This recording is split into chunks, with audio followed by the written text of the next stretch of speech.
Hello everyone, so Ravi this side. आज मैं वापस आ चुका हूँ आपके लिए एक बहुत इंटरेस्टिंग इंटरव्यू लेके। आप में से ही एक स्टूडेंट जिसने 2019 में ड्रॉप लिया था क्योंकि उसके अच्छे मार्क्स नहीं आए थे कि उसे मेडिकल सीट मिल सके। पर इस साल उसने एमएएमसी में एडमिशन लिया है, one of the dream college of every NEET aspirant. तो हमारे साथ है जानवी। जानवी बताओ यार, कैसा एक्सपीरियंस रहा एमएएमसी का? इस साल तुम्हारा एडमिशन हुआ। पहले बताओ यार, मतलब कैसा लग रहा है एमएएमसी में होके? ड्रीम कॉलेज अच्छा लग रहा है सर। हाँ जी सर। बोलो। सर बहुत अच्छे माइंड्स हैं वहाँ पे, सब लोग बहुत इंटेलिजेंट है। अच्छा कंपटीशन है, प्रोफेसर्स बहुत अच्छे हैं, इवन जिनकी बुक पढ़ते हैं वो खुद पढ़ा रहे हैं। तो बहुत अच्छा है अभी तक तो सर एक्सपीरियंस। और मतलब अभी कैसा चल रहा? कोविड में कॉलेज स्टार्ट हो गए? ऑनलाइन ऑफलाइन क्या चल रहा? अभी हमारा फाउंडेशन कोर्स ऑनलाइन चल रहा है। हम्म, फिर मोस्ट प्रोबेबली हम मार्च में कंटिन्यू करेंगे ऑफलाइन। चलो अच्छी बात है, तो जल्दी से कॉलेजेस खुल जाए। ऑफलाइन जाओ, क्योंकि यार कॉलेज जाके जो मजा आता ना, वो ऑनलाइन में कभी नहीं आ सकता। ठीक है। जी सर। चलो अब ये बताओ यार, थोड़ा बच्चे मतलब बच्चों का भी रहता है ना कि एग्जाम्स आ रहे हैं, तो जैसे हम तो उन्हें समझाते ही हैं, लेकिन आप लोग क्या है कि जस्ट एक साल पहले उनके फेस से गुजरे हो, तो उनसे ज्यादा कनेक्ट कर सकते हैं आप, तो आपकी बात शायद उन तक ज्यादा पहुंचे। तो यार बताओ, मतलब तुम्हारा ये जिस अटेम्प्ट में हुआ, ये सेकंड अटेम्प्ट था तुम्हारा बेसिकली? ये मेरा सेकंड अटेम्प्ट। मुझे फर्स्ट अटेम्प्ट में बीडीएस कॉलेज अलॉट हुआ था, पर वो मुझे बीडीएस मेरी प्रायोरिटी नहीं थी तो मैंने नहीं लिया था वो। फिर मैंने नेक्स्ट फिर अटेम्प्ट करा और फिर मुझे एमबीबीएस मिल गया। अच्छा यार, एक बहुत इंपॉर्टेंट चीज, लाइक मैं बीडीएस मिली थी, तो ऐसा भी घर से प्रेशर था या घर वालों ने बोला या किसी ने कि बीडीएस ले लो फिर नेक्स्ट ईयर की प्रिपेयर करो, ऐसा कुछ था क्या सी? नहीं सर, मेरे को घर साइंस भी पोजेस करने का कभी कोई प्रेशर नहीं था। सब कुछ हुआ है जो मेरे करियर में, वो मेरी ही चॉइस है। ना ड्रॉप ईयर के लिए मुझे कभी कहा गया था। मैं अभी भी अगर और कुछ स्विच करना चाहती तो मेरे ऊपर कोई प्रेशर नहीं था। चलो ये तो बहुत अच्छी बात है, सबके साथ ऐसा ही हो। अच्छा, तो तुम्हारा क्या व्यू है, लाइक जैसे बच्चों को होता है कि सर बीडीएस मिल जा रहा है या कुछ कॉलेजेस मिल रहे हैं, तो उसके साथ प्रिपेयर करना चाहिए या नहीं करना चाहिए? सर अगर प्रायोरिटी एमबीबीएस ही है तो ड्रॉप ईयर लेने में सोचना नहीं चाहिए, ये मुझे लगता है। क्योंकि फिर अगर आपका फिर एडमिशन हो जाएगा एमबीबीएस में, आप फिर वापस आओगे तो स्टार्ट तो वैसे ही होना है। इससे बढ़िया वैसे ही कर लो डायरेक्ट। ठीक है। तो बताओ यार, तुम्हारा लास्ट ईयर कहाँ से प्रिपरेशन किया, मतलब कैसे प्रिपेयर किया तुमने, क्या गलतियां थी? लास्ट ईयर की एक्सपीरियंस बताओ, जिस साल तुम्हारा नहीं हुआ। मैंने पहले 2 ईयर 11th 12th में तो एक कोचिंग सेंटर ज्वाइन किया था। मैं 2 साल मैंने उस कोचिंग सेंटर में कंटिन्यू करा था। फिर उसके बाद मार्क्स इनफ नहीं थे, फिर मैंने खुद पढ़ाई स्टार्ट करी थी अपने ड्रॉप ईयर में। फिर उसके बाद में थोड़ी टेस्ट सीरीज ज्वाइन कर ली थी मैंने, अच्छे इंस्टीट्यूट्स थे वो भी उनकी। और फिर उसके बाद जब एंड का टाइम था, मैंने अपना जनवरी तक सिलेबस कंप्लीट कर लिया था वापस ड्रॉप ईयर में। फिर उसके बाद में फिर मैंने अनअकैडमी ज्वाइन करा था। पहले थोड़े दिन फ्री क्लासेस ट्राई करी थी, उनसे रिजल्ट मेरे को लग रहा था कि अच्छा हो रहा है। तो फिर मैंने उसके बाद जो प्लस है, प्लस प्लेटफॉर्म भी ज्वाइन कर लिया था। फिर उसके बाद में फिर पोस्टपोन भी हुआ नीट उसके बाद एक बारी। तो जब भी मेरी रिवीजन अनअकैडमी के साथ ही चलती रही, और मैं अपने साथ में बैकग्राउंड में जो पेपर्स थे वो सॉल्व करती रहती थी पास्ट ईयर के।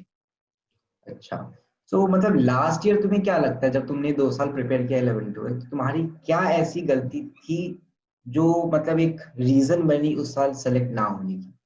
क्योंकि यार मेहनत तो तुमने सर की मेरी होगी। लेकिन होता ना कि सर सर मेरी ये गलती कर गया। मेरी मेन 3 गलतियां थी। एक तो ये गलती थी कि मेरे नोट्स बहुत बड़े थे, वो रिवाइज करने जैसे नहीं थे। और वो कोचिंग में बनवाए भी इसी तरीके से गए थे। नोट्स हमेशा इतने कंसाइज होने चाहिए कि आप उनको एंड में रिवाइज करें, तभी आपको कॉन्फिडेंस आएगा कि आपको सब कुछ पता है, आपने सब कुछ देखा हुआ है। तो मेरे नोट्स कंसाइज नहीं थे, तो वो रिवाइज होने लायक ही नहीं थे। बहुत ज्यादा बड़े नोट्स बना लिए थे मैंने। और मेरी दूसरी गलती ये थी कि मैंने टेस्ट एनालाइज नहीं करे थे अपने। और वो स्कूल भी जाती थी, कोचिंग भी होता था, तो वो थोड़ा सा मैनेज करना मुश्किल हो जाता था। और टेस्ट भी मैंने एनालाइज नहीं करे थे अपने।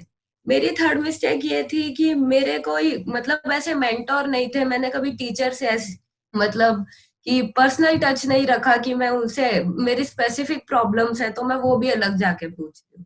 ये 3 मिस्टेक्स मैं कंसिडर करती हूँ। अच्छा, तो तुमने बताया कि जब तुम ड्रॉप ईयर स्टार्ट किया तो तुमने फिर कोई कोचिंग ज्वाइन करने का नहीं सोचा? तुमने सोचा कि मैं खुद से प्रिपेयर करके मतलब ड्रॉप ईयर में पढूं?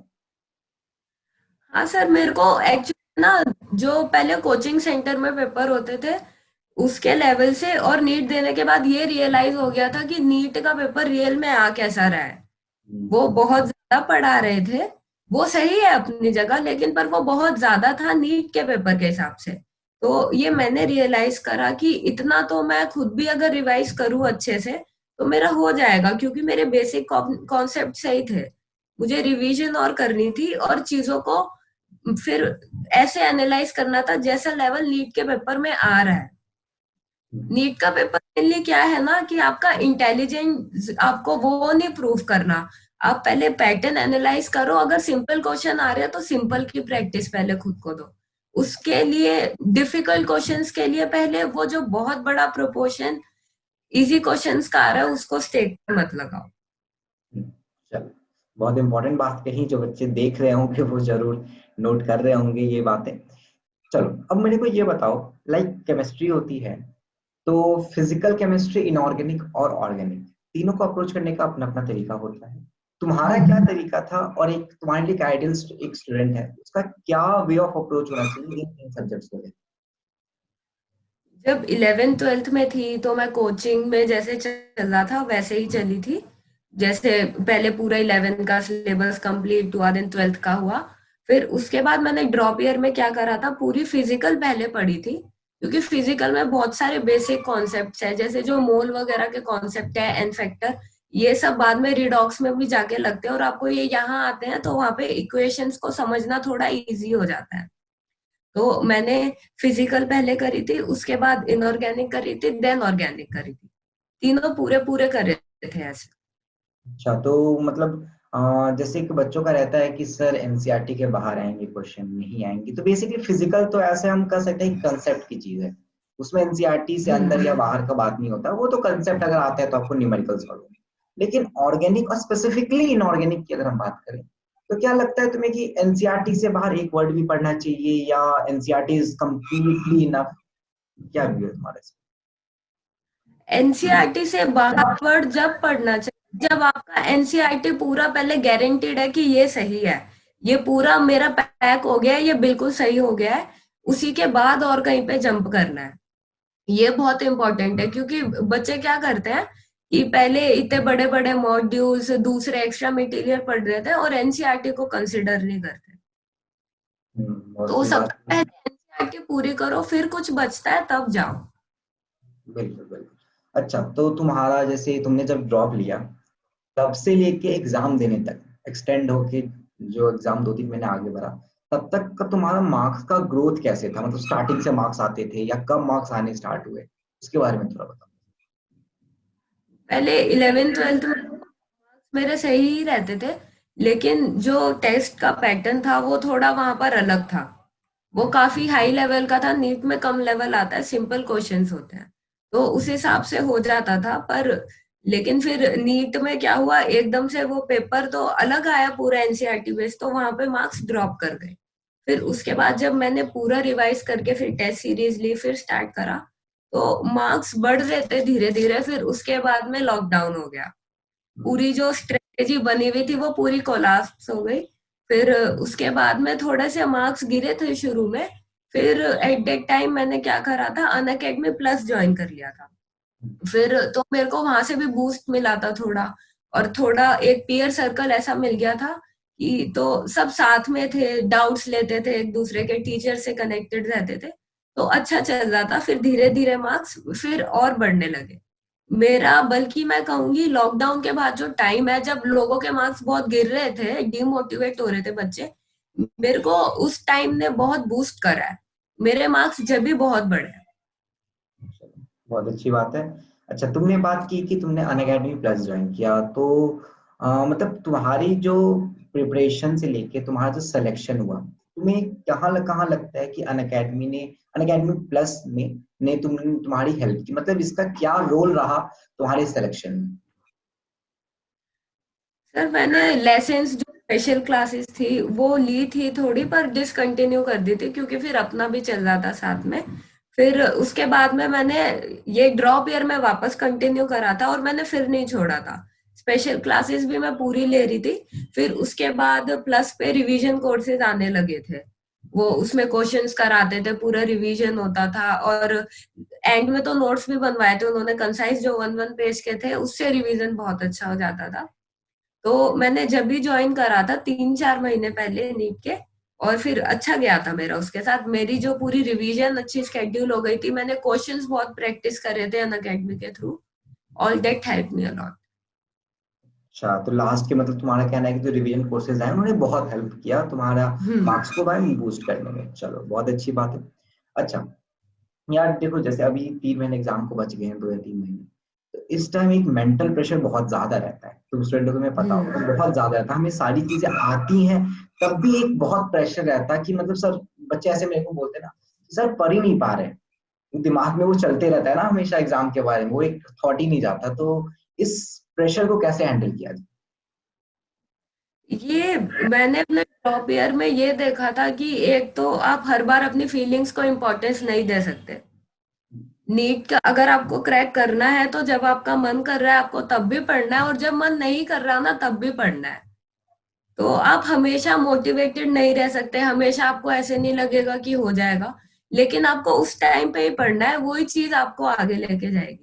आपको उस डिमोटिवेटेड टाइम में भी खुद को, मैं ये नहीं कहूंगी कि बहुत ज्यादा मोटिवेशन से खुद को भरो, लेकिन पर जब भी चीजें करते रहो, थोड़ा रेस्ट ले लो, थोड़े स्लो हो जाओ, और थोड़ा सा कुछ ऐसा कर लो जिससे माइंड फ्रेश हो जाए, लेकिन पर आपको पढ़ते रहना है, परसीवेंस नहीं छोड़नी अपनी, क्योंकि सिलेबस बहुत बड़ा है, आप बीच में छोड़ेंगे तो वो कवर नहीं हो पाएगा। लाइक ऐसा होता है ना कि हमें पढ़ने का तो मन बहुत करता, पढ़ने का तो सबको हम्म। मन करता है, जो 15 लाख बच्चे 20 लाख बच्चे अप्लाई करते हैं, पढ़ने का तो मन सबको करता है, लेकिन होता है ना सर बोलते हैं सर पढ़ने का मन कर रहा है लेकिन पढ़ तो लिए दिन भर, लेकिन प्रोडक्टिविटी नहीं आई। उस प्रोडक्टिविटी को कैसे इंक्रीज किया जाए, मतलब कुछ स्ट्रेटेजी तुम्हारी तरफ से जिससे हम प्रोडक्टिविटी इंक्रीज हो? जैसे प्रोडक्टिविटी इंक्रीज कर सकते हो कि आपको एनालाइज करना जरूरी है कि कहाँ पर लूप होल्स रह गए, कि आपने कुछ ऐसा तो नहीं पढ़ लिया जो आ ही नहीं रहा और आप इतना डीप चले गए, तो फिर आपके टेस्ट में आपको मार्क्स बढ़ते हुए नहीं दिखेंगे, क्योंकि आप वो तो पढ़े ही नहीं जो पूछा जा रहा है। तो एनालाइज करना बहुत जरूरी है, और आगे आगे का पढ़ते गए, पहले के जो टॉपिक्स आपके क्लियर नहीं है आप उन पे वापस नहीं आए, आपने अपनी वीकनेसेस नहीं देखी कि पहले इसको क्लियर करते हैं, या आपने कुछ जैसे जो ऑर्गेनिक का बेसिक वाला जो पोर्शन है ना, जो जनरल ऑर्गेनिक केमिस्ट्री है, बच्चे उसको इग्नोर कर देते हैं, फिर उसके बाद आगे केमिस्ट्री होती ही नहीं है आगे, फिर ऑर्गेनिक। तो पहले बेसिक को जो है उसका जो पूरा अच्छे से करना वो बहुत इंपॉर्टेंट है। बिल्कुल सही बात कही तुमने।